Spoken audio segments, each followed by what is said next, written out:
Alors bonjour à tous, pour ceux qui vont écouter cette vidéo en différé, bienvenue, mon nom est Claude Hurtaud, pasteur de l'église de l'Espoir des Mille-Îles, ici même à Sainte-Thérèse. Aujourd'hui, on va parler d'un sujet qui est très important pour notre foi. Encore une fois, on est dans les capsules, on est dans les essentiels de la foi et on a vu l'omnipotence, l'omniscience de Dieu. Donc, la toute-puissance de Dieu, la toute-connaissance de Dieu. Et aujourd'hui, j'aimerais juste brièvement parler de l'omniprésence de Dieu.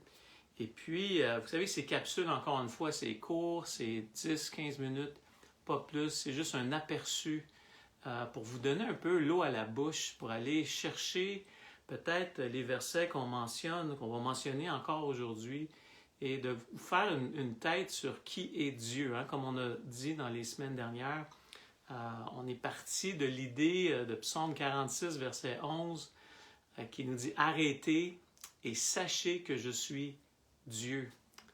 Donc, Dieu nous appelle à arrêter puis à réaliser qui il est. Et donc, rien de mieux que de rentrer dans la substance même de Dieu, dans l'essence même, dans les attributs de Dieu, pour apprendre à le connaître d'une façon personnelle.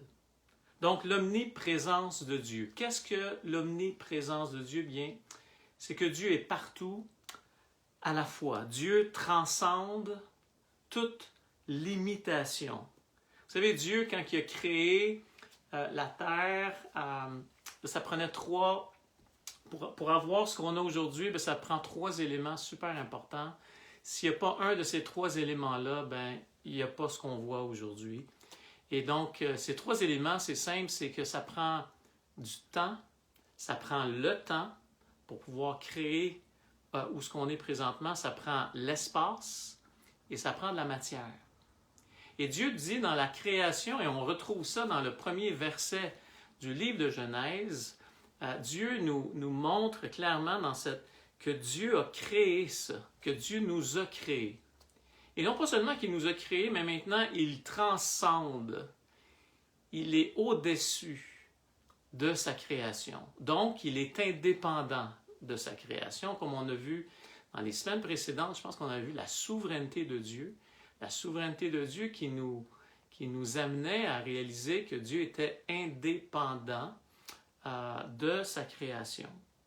Donc, il est au-dessus de la création, il est, encore une fois, indépendant, il est en substance, et donc pour être omniprésent, on doit se rappeler que, justement, dans la substance même de Dieu, dans l'essence même de Dieu, il faut savoir que Dieu est esprit, right? Dans Jean 4, verset 24, il faut que ceux qui l'adorent en esprit et en vérité. Donc, Dieu est vraiment esprit, il est aussi immatériel. Donc, encore ça fait partie de l'essence. Le fait qu'il est immatériel, ça lui permet d'être partout à la fois.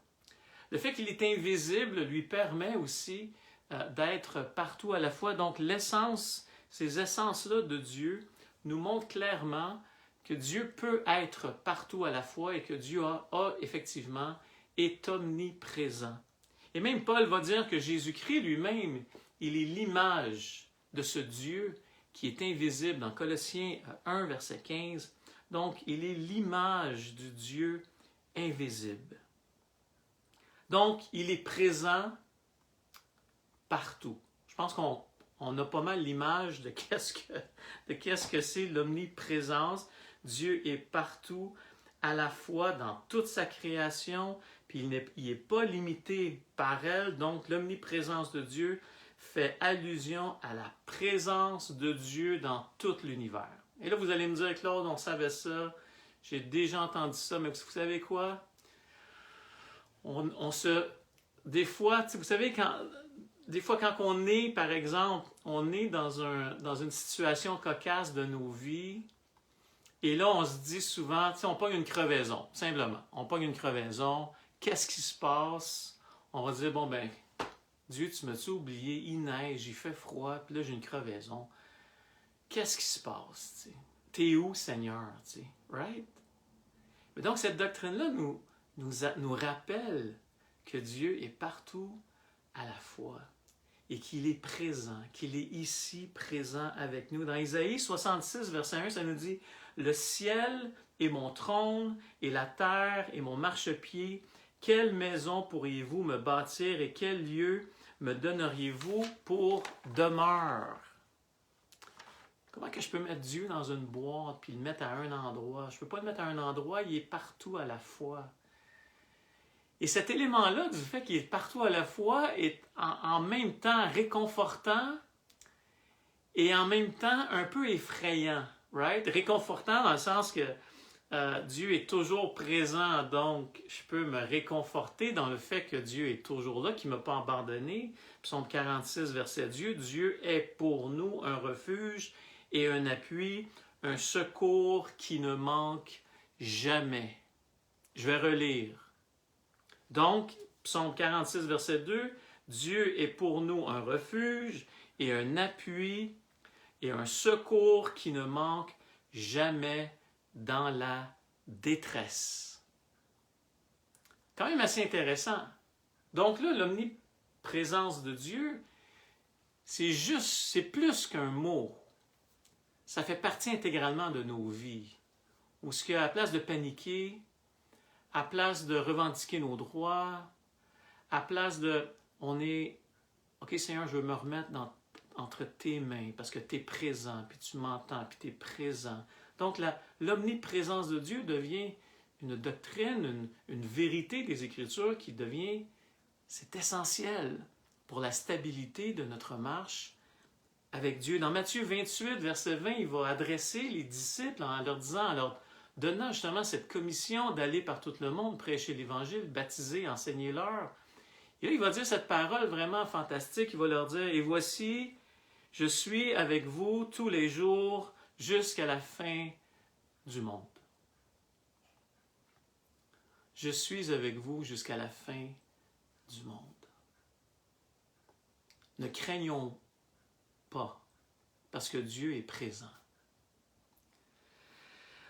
Vous pouvez voir ça, cette réalité-là, dans Psaume 139. On a mentionné ce verset-là. Je vous encourage vraiment de retourner dans ces Écritures puis de vous faire une tête sur, ah oui, Dieu est continuellement présent parmi nous. Il est tout le temps là. Il est tout le temps prêt. C'est pas comme si Dieu, il est comme, il a plein d'affaires à faire, puis là, il s'occupe plus de nous. Non, on ne parle pas à un être humain. Souvent, on rabaisse Dieu à ce qu'un être humain peut faire pour nous. Non, est-ce qu'on peut évaluer ou mettre Dieu sur son trône et il s'appelle Dieu. Et donc, il est partout à la fois. Il a toute puissance, il a toute connaissance. Et on va le regarder maintenant comme Dieu, il est. Puis on va lui faire confiance. On va prendre le temps de s'arrêter et de réaliser que Dieu est présent. Et qu'effectivement, qu'il est un appui pour nous. Donc, le côté réconfortant, c'est ça. Le côté réconfortant, c'est que Dieu est présent. Le côté effrayant, effectivement, c'est un Dieu qui est partout à la fois. Donc, ça peut être effrayant parce que dans Hébreux 4, verset 13, ça nous dit que nulle créature n'est cachée devant lui. Je peux faire tous les efforts possibles pour me sauver de Dieu, puis m'en aller loin de lui, puis de faire mes trucs, puis d'essayer de... Non, je veux rien savoir, tu sais. Mais la réalité, c'est que nulle créature, nulle personne, aucune personne peut se cacher devant Dieu. Tous sont à découvert. Tous sont nus devant lui. Il est partout à la fois. Et ça, c'est un peu effrayant. Et là, le verset biblique dans Hébreux 4, verset 13, ça nous dit que, donc, et nous allons rendre des comptes à Dieu quand on va se présenter devant lui, quand on va mourir. On va rendre des comptes de notre vie, de qu'est-ce qu'on va avoir fait de notre vie. Et donc, le fait qu'on ne peut pas se cacher, parce que Dieu est partout pareil, et partout à la fois, Dieu est omniprésent, le fait que je ne peux pas me cacher, Je dois vivre comme une personne qui est à découvert devant lui, comme étant une personne qui va rendre des comptes à Dieu. Oui, c'est vrai que effectivement, c'est réconfortant, mais il faut aimer aussi le côté effrayant de savoir que Dieu est partout à la fois et qu'il connaît les moindres petites pensées de mon cœur. Et ça devrait nous amener ça devrait nous amener justement à réfléchir et à se tourner vers lui. Et vous savez, dans le temps, la saison de Noël devrait nous rappeler des choses vraiment intéressantes. Vous savez, arrêtons de dire le petit Jésus dans la petite crèche, puis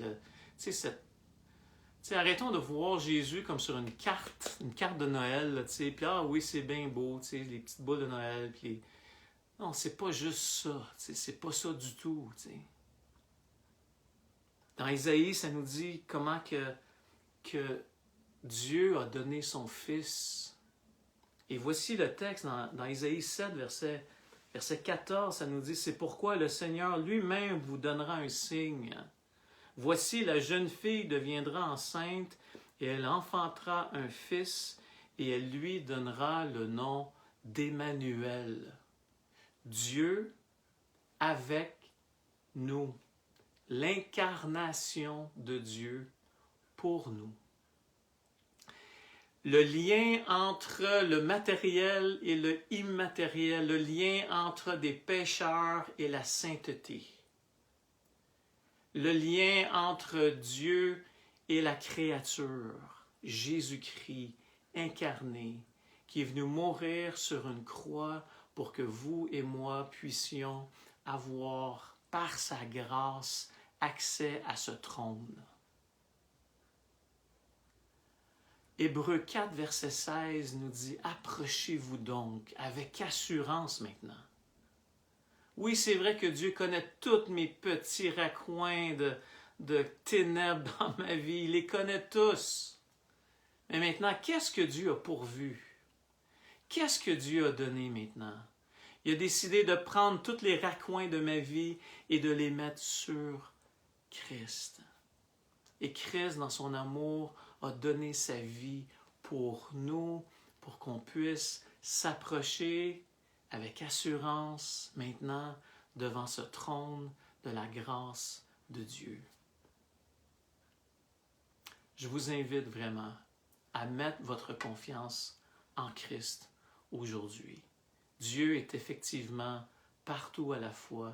Il voit toutes choses, il sait toutes choses, il a toute puissance. On ne peut pas se cacher devant Dieu. Alors on va prier ensemble. Et s'il y en a qui nous écoutent aujourd'hui et qui n'ont jamais pris la peine de mettre leur confiance en Christ, je vous invite à le faire aujourd'hui. Simplement aller devant Dieu et dites-lui, Seigneur, je veux mettre ma confiance en toi aujourd'hui. Je sais que j'ai plein de raccoins, je sais que j'ai plein de places qui sont ténébreuses, mais je veux faire confiance que, à cause du sacrifice de Jésus-Christ, Christ est mort pour moi. Alors, on va prier ensemble. Seigneur, merci pour ta présence avec nous. Oui, Seigneur, c'est effrayant, mais oui, en même temps, c'est réconfortant de savoir que maintenant, la journée de Noël, un sauveur nous est né. Emmanuel, Dieu avec nous. Pour qu'on puisse voir que tu nous as aimés et que tu as payé la dette pour nos vies, pour qu'on puisse avoir cette relation avec toi. Alors, Père, aujourd'hui, on veut faire confiance en Jésus-Christ, on veut mettre notre confiance en lui pour être sauvés aujourd'hui. C'est au nom de Christ qu'on te le demande. Alors, Père, merci d'être avec nous, merci d'être présent avec chaque personne qui écoute présentement. Et on te demande de continuer à nous fortifier, de continuer à nous diriger, de continuer à nous donner ta sagesse, Seigneur Dieu, dans ce beau monde. On vient devant toi simplement, au nom de Jésus-Christ, pour que tu puisses nous aider, pour qu'on puisse te voir comme le sauveur de nos vies réellement, Seigneur, sachant que tu es partout à la fois. Alors, Père, merci, dans le nom de Jésus, on prie. Amen. Alors, merci d'avoir été là. Je vous invite encore à Dimanche prochain à 10 heures, on va vraiment rentrer dans l'histoire des mages et on va voir c'est qui ça les mages, pourquoi les mages, qu'est-ce qu'ils font là, pourquoi ils amènent des présents, c'est quoi le rapport avec Jésus-Christ. Alors on va plonger là-dedans d'une façon un peu historique au début et après ça on va vraiment voir l'application de qu'est-ce que ça veut dire pour nous aujourd'hui. Alors je vous invite dimanche prochain à 10 heures sur le même poste, l'église de l'Espoir des Mille-Îles. Alors, je vous invite dimanche prochain. Merci d'avoir été là et puis que la paix et la grâce soient sur nous tous. Que Dieu vous bénisse. Bonne fin de journée.